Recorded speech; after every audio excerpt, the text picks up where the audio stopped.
Assalamualaikum warahmatullahi wabarakatuh. Bismillahirrahmanirrahim. Alhamdulillahilladzi hadana li hadza wa ma kunna linahtadiya laula an hadana Allah. Asyhadu an la ilaha illallah wahdahu la syarika lah wa asyhadu anna sayyidana Muhammadan abduhu wa rasuluh la nabiyya ba'da. Allahumma shalli wa sallim barik ala sayyidina maulana Muhammadin wa ala alihi wa ashabihi wa man tabi'ahum bi ihsan ila yaumiddin. Faqad qala Allah ta'ala a'udzu billahi minasy syaithanir rajim. Bismillahirrahmanirrahim. Inna a'tainakal kautsar fasholli li rabbika wanhar inna syani'aka huwal abtar. Shadaqallahul adzim. Hadirin para jamaah, bapak-bapak, ibu-ibu, yang mudah-mudahan kita selalu sehat walafiat dalam lindungan Allah Subhanahu wa Ta'ala. Alhamdulillah, siang hari ini kita bisa kembali hadir di masjid kita yang megah, mulia, yang insya Allah penuh dengan berkah. Salawat dan salam berupa kita aturkan pada junjungan kita Nabi Allah Muhammad SAW, juga kepada keluarganya, kepada para sahabatnya dan pengikut-pengikutnya hingga akhir zaman. Hadirin para jamaah yang dirahmati Allah Subhanahu wa Ta'ala, bahwa berkurban di hari raya Idul Adha adalah merupakan satu ajaran syariat yang mulia yang diajarkan oleh baginda Rasulullah Muhammad SAW, yang di dalamnya adalah mengandung nilai-nilai toleransi yang sangat kuat. Kita di Indonesia ini butuh untuk itu karena berbagai macam suku, bahasa, dan wilayah yang berbeda-beda. Terkait dengan itu, kurban itu mendidik kita untuk arah ke sana. Di antaranya, kita memberikan sesuatu kepada orang lain, kita memberikan sesuatu pada orang yang mungkin dalam tanda kutip setahun belum tentu dia makan daging. Kita juga memberikan sesuatu yang berharga. Kita memberikan sesuatu yang menurut kita mungkin itu hal yang biasa, akan tetapi menurut sebagian orang itu adalah hal yang mewah, bahkan istimewa. Sering muncul pertanyaan, hadirin para jamaah rahimakumullah. Pertanyaannya begini, Pak, apakah boleh memberikan hewan daging kurban kepada tetangga ataupun yang tidak seagama dengan kita? Ini pertanyaan yang sering muncul, yang tidak seagama dengan kita. Ini kan butuh pemahaman dan penjelasan yang real. Karena munculnya egoisme itu bisa menyebabkan seseorang menjadi berpikir yang pragmatis. Bisa-bisa nanti berpikir menjadi pikiran-pikiran yang agak ekstrim, bahkan radikal. Munculnya radikalisme itu kan karena egoisme, karena dirinya merasa paling benar, dirinya punya kaprinan surga, kan gitu ya. Yang lain tidak berhak. Kalau saya takut begitu, Pak. Takut apa? Takut masuk surga sendirian, kan sepi nanti, Pak. Kesepian. Ini yang muncul di masyarakat, Pak. Pertanyaan-pertanyaan seperti itu, jawabannya bagaimana? Jawabannya, ayo diniatkan untuk mengajak toleransi, saling baik dengan tetangga, kasih tidak apa-apa. Kalau bahasa agamanya niat dakwah, niat berdakwah. Oh, orang Islam itu bagus ternyata, Pak. Nilai Islamnya berapa? Oh, orang Islam ternyata bagus. Meskipun tidak seagama, kita juga dibeli, kita juga dikasih. Akan timbul nilai positif dalam kemasyarakatan, dalam lingkungan kita. Hal yang seperti ini yang kadang tidak disadari, akhirnya muncul egoisme yang kuat dan tinggi. Apa? Oh, enggak, ini kan punya saya, ini kan agama saya, ajaran saya, lebaran saya, bahkan ini sapi saya. Ya apa habis Pak, kira-kira satu sapi sendiri dimakan sendiri. Kalau tidak takut, kebanyakan. Artinya apa, bapak-bapak? Islam mengajarkan kita toleransi itu sangat tinggi sekali. Akan tetapi terkadang yang memecah dan menjadikan itu berkeping-keping adalah kepentingan-kepentingan politik, kepentingan-kepentingan pribadi, bahkan kepentingan-kepentingan kelompok.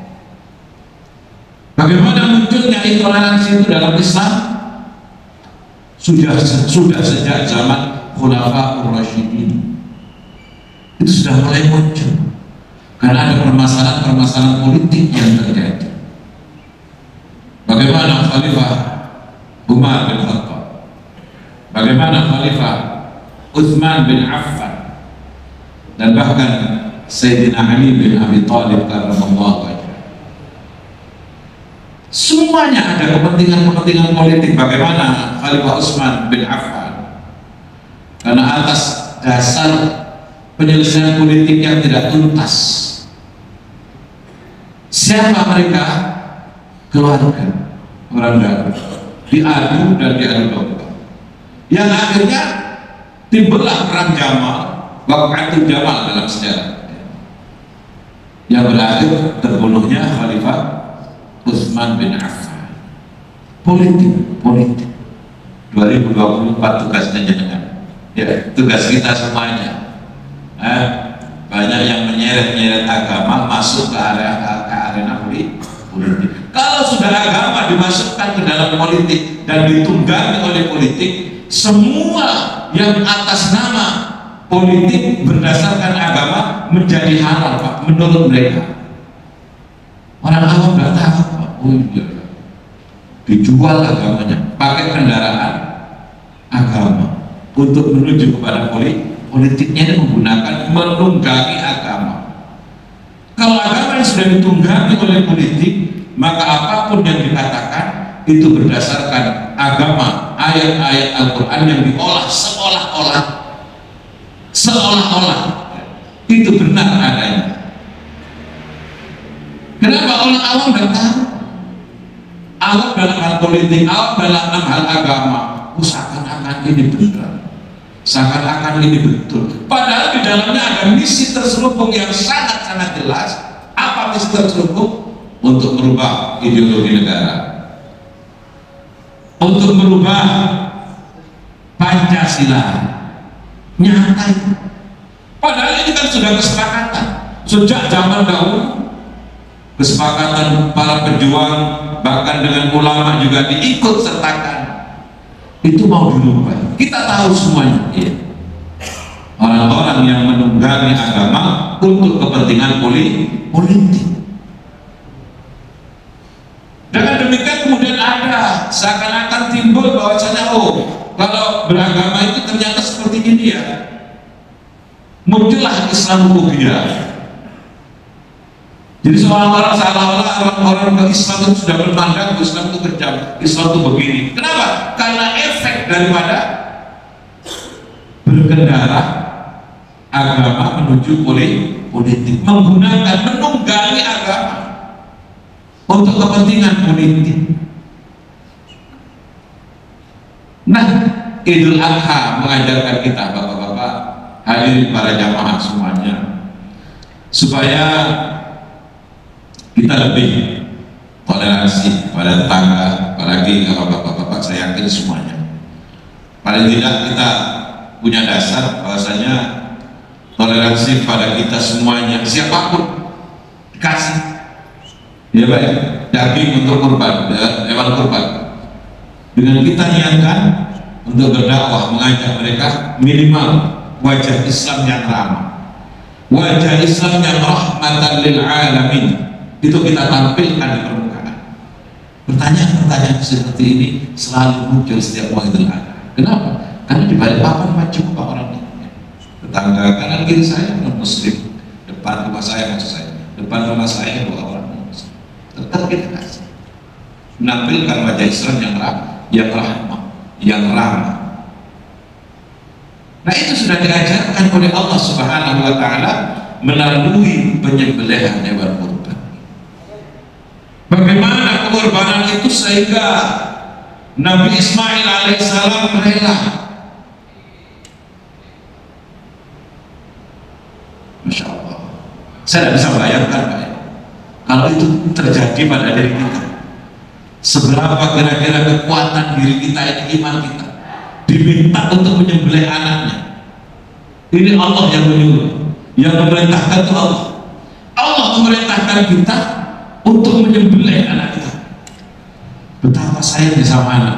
Kita semua punya anak, tidak bisa bayangkan saking kuatnya imannya Nabi Ibrahim alaihissalam sampai diuji oleh Allah. Nabi Ibrahim itu terkenal seorang yang kuat dan kokoh keimanannya, toleransinya tinggi. Bahkan Nabi Ibrahim itu kalau mau makan saja itu harus menunggu orang, bahkan mencari orang. Ayo Pak, ditiru Pak ya. Kalau mau makan, mencari orang, teman-teman Pak, mencari teman untuk makan, ditraktir kalau bahasa kita sekarang. Kenapa? Karena makanan yang dimakan bersama orang lain, tamu, teman, mitra, itu tidak dihisab di sisi Allah Subhanahu wa Ta'ala. Ini kelebihan Nabi Ibrahim alaihissalam. Makanya termasuk ulul azmi, diuji oleh Allah seberat-beratnya ujiannya. Apa ujiannya? Menyembelih putranya. Kita tidak menyembelih, tidak disuruh menyembelih putranya, anaknya, cuma disuruh menyembelih kambing, gitu Pak. Menyembelih kambing itu pun tidak bisa setiap tahun gitu. Tidak bisa setiap tahun. Mestinya idealnya kalau ada rezeki ya setiap tahun. Kalau mau meniru Rasulullah Muhammad SAW, selama beliau di Madinah setiap tahun berkorban. Nabi setiap tahun berkorban. Jangan kemudian Nabi korban satu kali untuk seluruh umatnya, untuk keluarganya semuanya, iya. Akan tetapi dari sisi lain Nabi juga berkorban setiap tahun. Itu hadis yang satu Pak. Jangan dibaca satu aja hadis itu ya.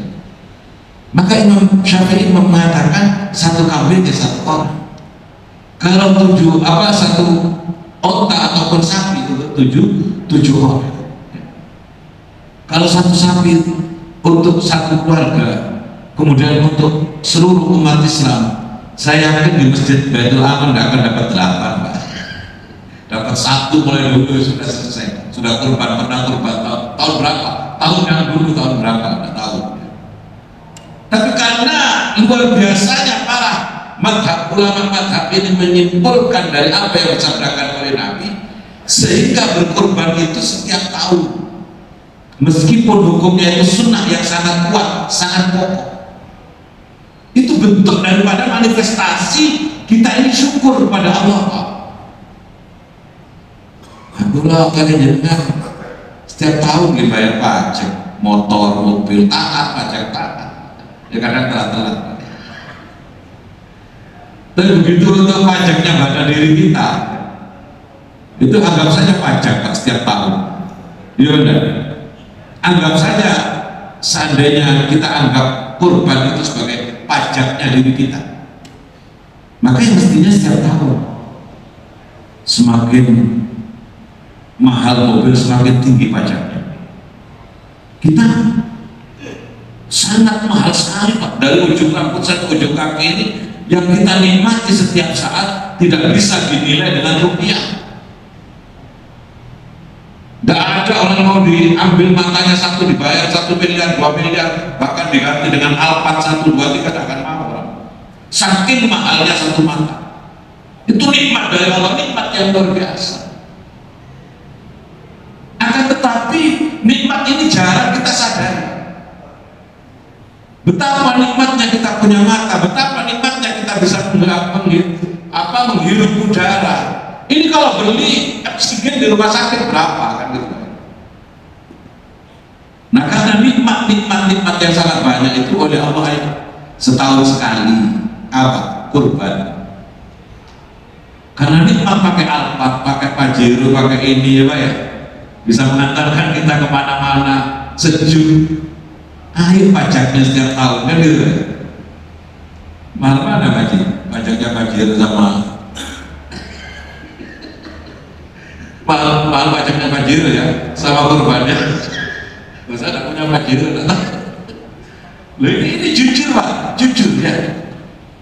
Pajero pajaknya besar, nikmat naiknya, nikmat bagaimana nikmat Pak, ada gaji yang luar biasa kan gitu, naiknya beda dengan pajero gitu. Coba mata kita, ada mata satu, Masya Allah. Makanya saya telah memberikan nikmat itu yang sangat banyak, kata Allah. Inna a'tainaka al-kautsar, sholat.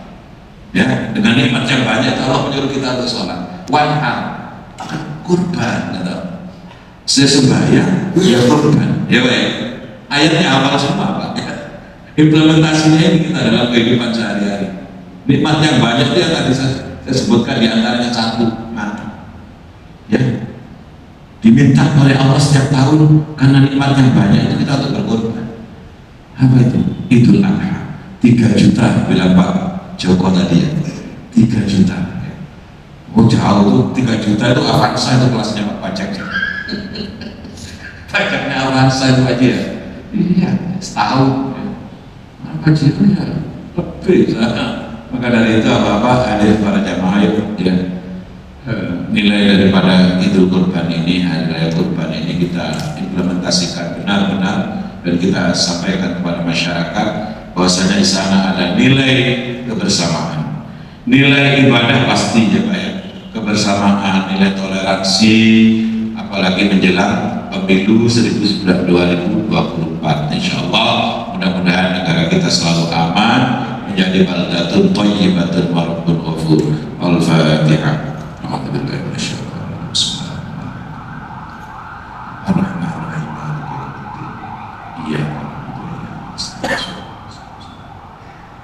Amin ya rabbal alamin. Hamdan ya afinya wa kafir masidan. Ya rabbana lakal hamdu kama yanbaghi li jalali wajhika wa sultanik.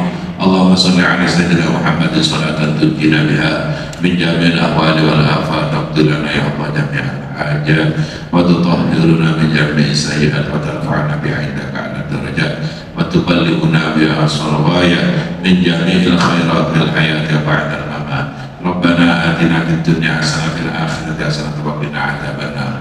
Wa sallallahu ala sayyidina Muhammad wa ala alihi wasallam. Walhamdulillahi rabbil alamin. Assalamualaikum warahmatullahi wabarakatuh.